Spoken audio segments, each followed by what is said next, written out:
সম্পূর্ণ নিরামিষ পদ্ধতিতে কচুরলতি রান্না। Welcome to my YouTube channel R Cook House. আজ রান্না করব নিরামিষ পদ্ধতিতে কচুরলতি।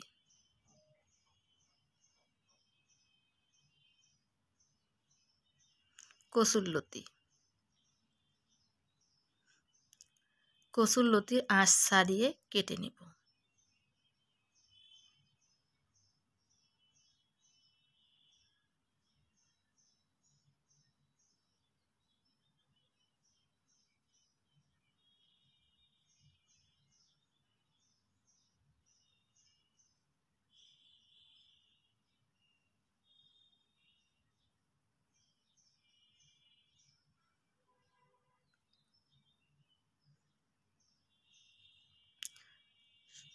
সরিষা বেটে নেব।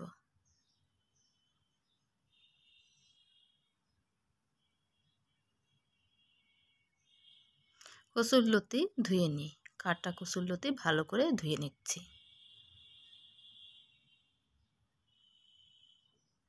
কড়াইয়ে সরিষার তেল গরম করে নিই। শুকনো লঙ্কা,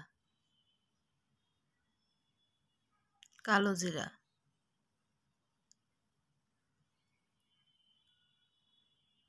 কাঁচা লঙ্কা, চিরা কাঁচা লঙ্কা, তেজপাতা,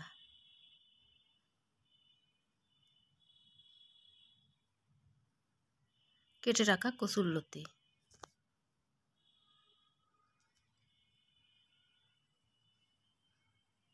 পরিমাণ মতো নুন,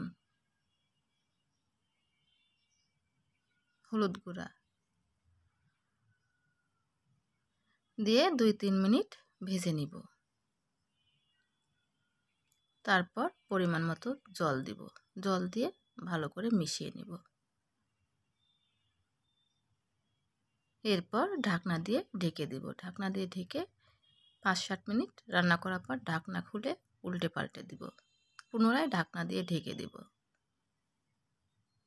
জল যখন শুকিয়ে আসবে তখন ঢাকনা খুলে 2-3 মিনিট রান্না করে নেব। এরপর বেটে রাখা সরিষা দিয়ে দিব। সরিষা দিয়ে ভালো করে মিশিয়ে নামিয়ে নিলে রেডি কচুরলতির সরিষা বাটা। আজ এই পর্যন্ত। দেখা হবে অন্য কোনো এপিসোডে, অন্য কোনো দিনে। সবাই ভালো থাকবেন। আর ভিডিওটি ভালো লাগলে অবশ্যই সাবস্ক্রাইব করে পাশে থাকবেন। আমার প্রতিটা ভিডিওর ডিসক্রিপশন বক্সে উপকরণের নাম দেওয়া থাকে, আপনারা চাইলে দেখে নিতে পারেন। বাই। ধন্যবাদ সবাইকে।